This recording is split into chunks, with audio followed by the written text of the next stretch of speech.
The test is in 4 parts.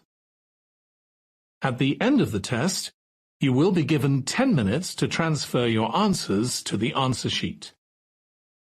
Now turn to Part 1.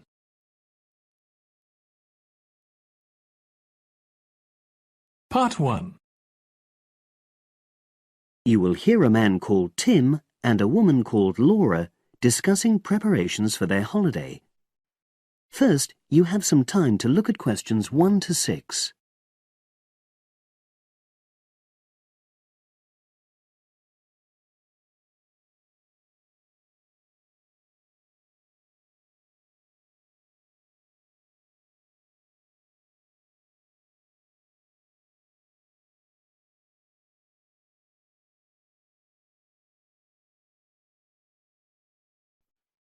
Listen carefully and answer questions 1. Our plane tickets arrived this morning. It reminded me how much there is to do before we go. Let's write everything down, shall we, so we don't forget anything? Yes. And last time we went away, we almost forgot to collect our currency from the bank. So let's start with that. Good thinking. And wasn't there an appointment you said you'd got to cancel? Yes, the hairdresser. Thanks for reminding me. Can you write that down too? The shop will be closed now, but I'll do it first thing on Monday. OK. Then starting on Tuesday, we've got to take the tablets we got from the pharmacy. We really mustn't forget to do that. We're not protected against malaria till we've been taking them for at least 7 days. No, so that's really important. And what about shopping? There's still a few things we've got to buy the next time we're in town. We need some more sunblock, don't we? We've only got that Factor 10 stuff. It won't be strong enough. I've already bought that. But what we still need to get is sunglasses. The ones I've got aren't good enough, and I don't think yours are either. OK, I've noted that down. And I think I'm going to get another bag too, just a small one. We always seem to come back with more things than we take. Should we get an extra lock for our suitcase as well, just in case the one we've got breaks? They don't seem to last long. Yes, they are a bit flimsy. OK, right. Oh yes, and we need an adapter for our electrical things, your hairdryer and my shaver. The plugs on them are bound to be the wrong type. We could get one at the airport. They always have them there. Well, I'd rather get it beforehand, so I'm writing it down. And then I think that's it, isn't it? I think so, as far as shopping's concerned. But we also need to order a taxi to take us to the airport. We should do that well in advance. My sister left it too late and she had... We should do that well in advance. My sister left it too late and she had to take the train with that huge suitcase of hers. I know, she really struggled with it. Before you hear the rest of the conversation, you have some time to look at questions 7 to 10.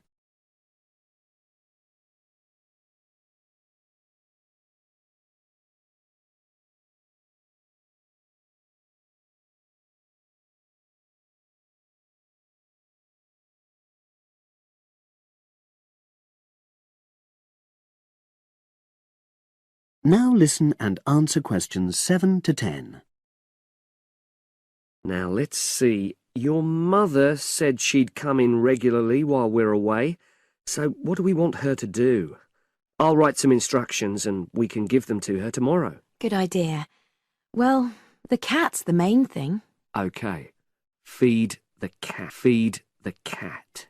We ought to leave her the vet's details as well, just in case there's a problem. Yes. Have you got them handy? Hang on, I'm just looking. Yes, his name's Colin Jeffrey. Is that spelt with a G? Actually, it's Jeffrey. Quite an unusual spelling, isn't it? And his number? 077 594 128. It's a mobile. OK. And you should write down where it is. It's 4 Street, not sure what number, but it's next to the bus stop, isn't it? That's not a very good landmark, but it's on the other side of the road to the church, so I'll tell her that. Let's hope she won't need a vet anyway. Yes. Right, apart from that, there are the plants to water. Ask her to make sure they don't dry out. Oh, yes, engineer and let him in. Yes, it's a lot for her to do, but we really need to get the problem sorted out. And the earliest date I could get an appointment was April the 30th. Isn't it the day after we go? Yes, we leave on the 29th, and she'll have to hang around till the job's finished. Oh, well, she won't mind, I'm sure. She likes helping people out. Yes, she does. OK. That's it then, I think. Unless you can think of anything else. Not at the moment. Leave the list there and I'll add to it. That is the end of part 1. You now have 1 minute to check your answers to part 1.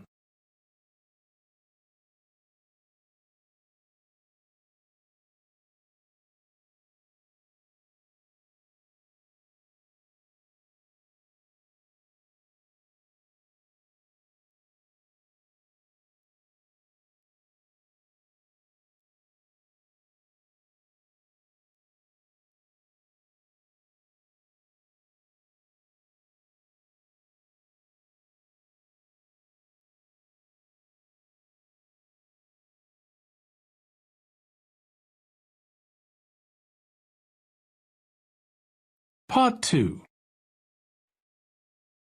You will hear a talk on local radio about a short film festival in the town of Adbourne. Now you have some time to look at questions 11 to 16.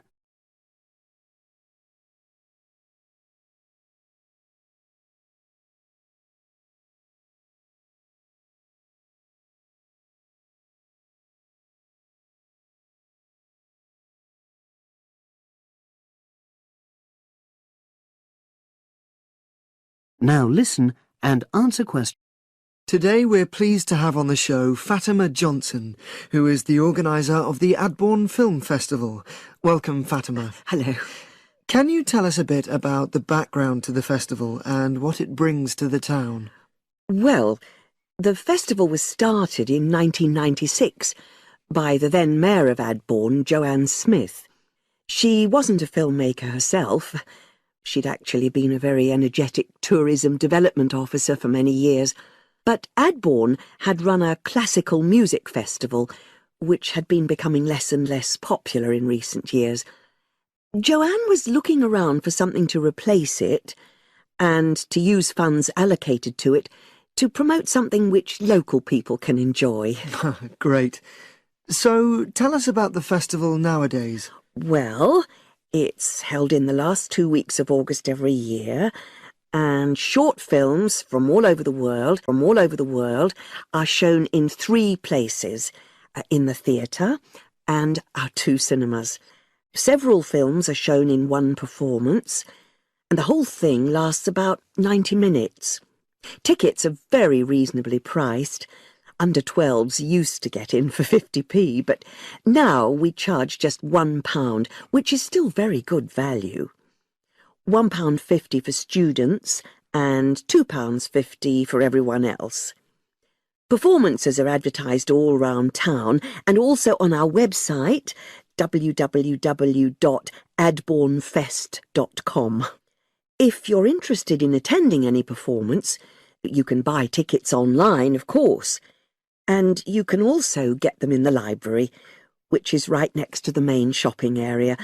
I'm afraid this year tickets are no longer available from either of the 2 cinemas because of restricted opening time. I understand you also run a film competition? Yes, for under 18s. We have a different theme every year.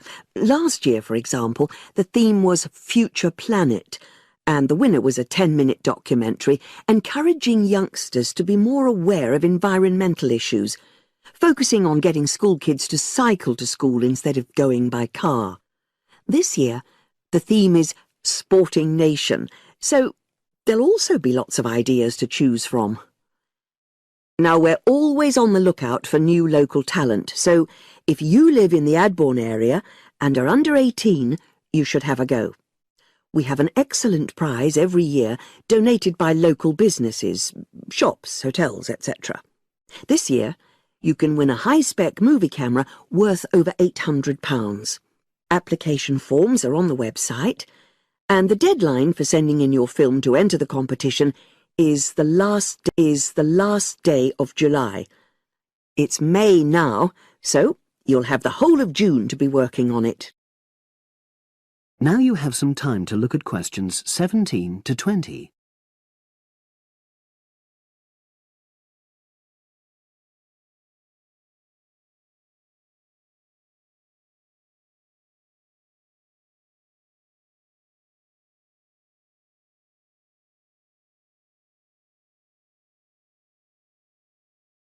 Now listen and answer questions 17 to 20. And what are the judges looking for? Well, although we choose very topical issues like the environment, we're not looking for propaganda, trying to get people to do something. Instead, we're looking for a new angle, a fresh way of looking at a theme. And of course, because it's a short film, it's not really about a fully worked story with well-rounded characters. It's more about good photography, conveying things visually. And who judges the films? A panel of 3 people who know a lot about film. We've used the same judges for many years, and we're very happy with their expertise. One thing we probably will change next year, though, is we want to add another class and another prize for older filmmakers. We'll keep it at a maximum of 10 minutes, though. The length works well for our festival. We also want to use different venues for the film shows, such as community centres and at least one school. It might make performances more accessible to a wider audience. We did explore the possibility of having late-night showings, but that's unlikely to happen in the coming year. So, as I say, if anyone's interested in submitting a film for our competition, go onto our website and you'll be able to access everything. That is the end of part 2. You now have 30 seconds to check your answers to part 2.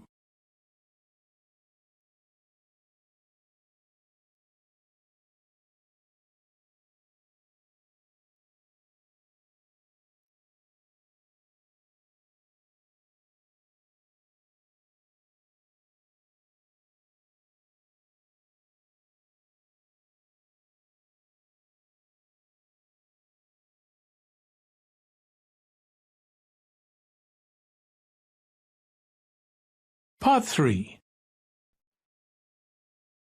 You will hear 2 undergraduates doing a research methods course. A girl called Leela and a boy called Jake having a seminar with their tutor. Now you have some time to look at questions 21 to 24.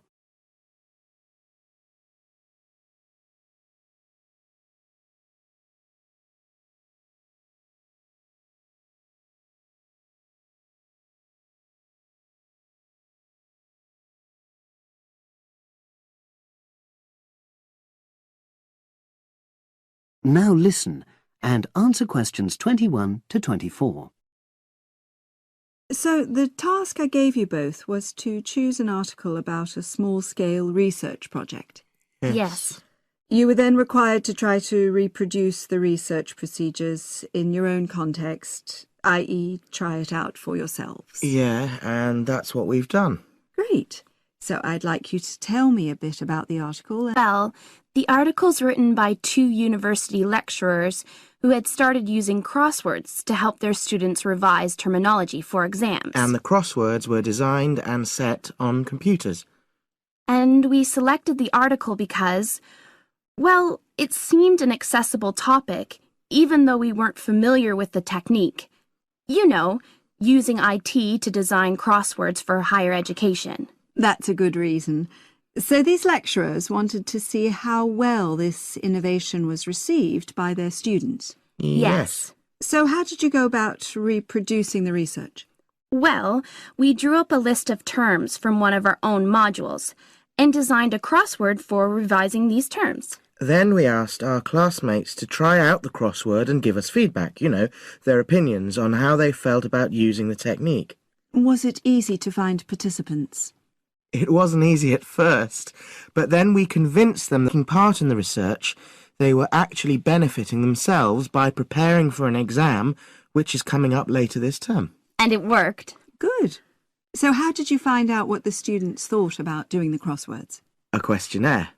The original article used a 2-page long questionnaire. There were lots of excellent questions on it, but the whole section on difficulties using IT is now obsolete.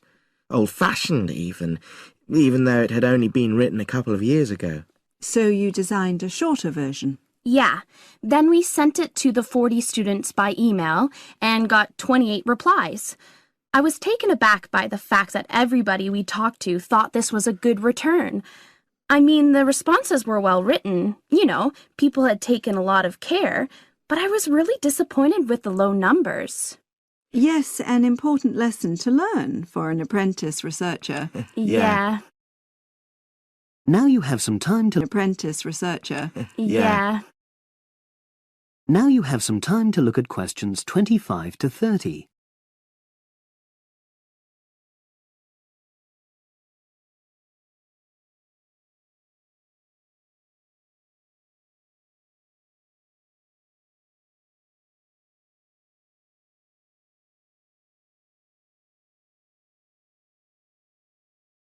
Now listen and answer questions 25 to 30.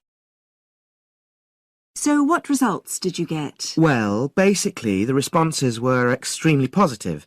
The students said that doing the crossword on a computer helped them really focus on the work in hand and not be distracted, which is something that commonly happens with other ways of doing revision. Yeah, that was really clear.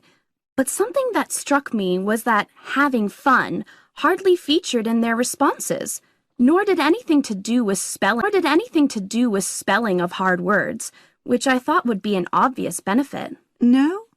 Okay. Respondents also said that doing the crossword hadn't really increased their general motivation to study, but that it had highlighted the gaps in their memory so they knew what further work was necessary. Right. So how did your findings tally with those of the original researchers? There were lots of similarities, but... There were probably two main differences. We found that more males than females liked the technique, whereas the original study found the reverse. Also, our respondents said they wouldn't mind doing a crossword as a final official exam, whereas in the original study, students said they would hate doing it even if it meant having a shorter test. But of course, both sets of respondents said they'd be interested in doing more crosswords for informal purposes, revision and so You've learned from doing it. Well, it was very time-consuming. Yeah, and I don't think we managed that aspect very well. It could have been worse. I mean, we didn't have a lot of data, so we didn't have to spend ages processing it. And of course, we'd already done a course on numerical data processing, so there wasn't much new there. Yeah, that's true.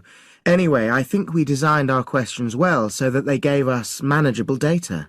Yeah, it really helped having the original study to guide us, as it were.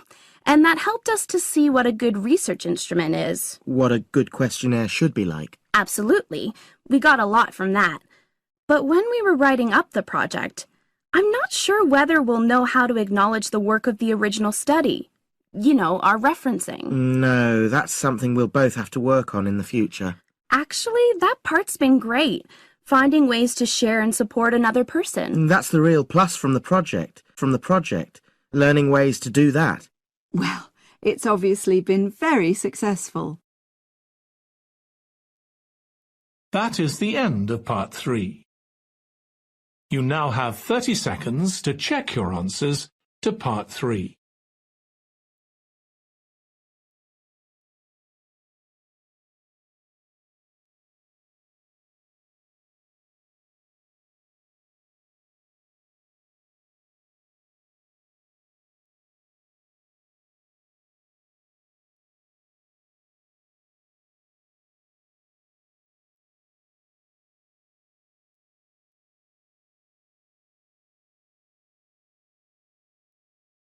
Part 4. You will hear a postgraduate psychology student talking to other students about a job satisfaction study he has investigated. Before you listen, you have some time to look at questions 31 to 40.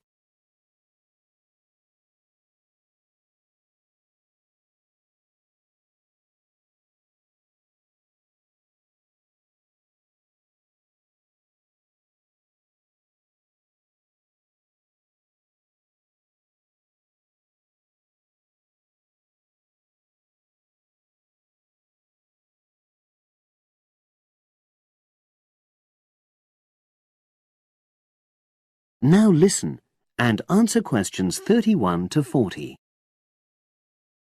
Good morning, everyone. For my presentation today, I'm going to report on an assignment that I did recently. My brief was to analyze the methods used in a small study about job satisfaction, and then to make recommendations for future studies of a similar kind. The study that I looked at had investigated the relationship between differences in gender and differences in working hours and levels of job satisfaction amongst workers. For this purpose, employees at a call center had been asked to complete a questionnaire about their work. I'll summarize the findings of that study briefly now.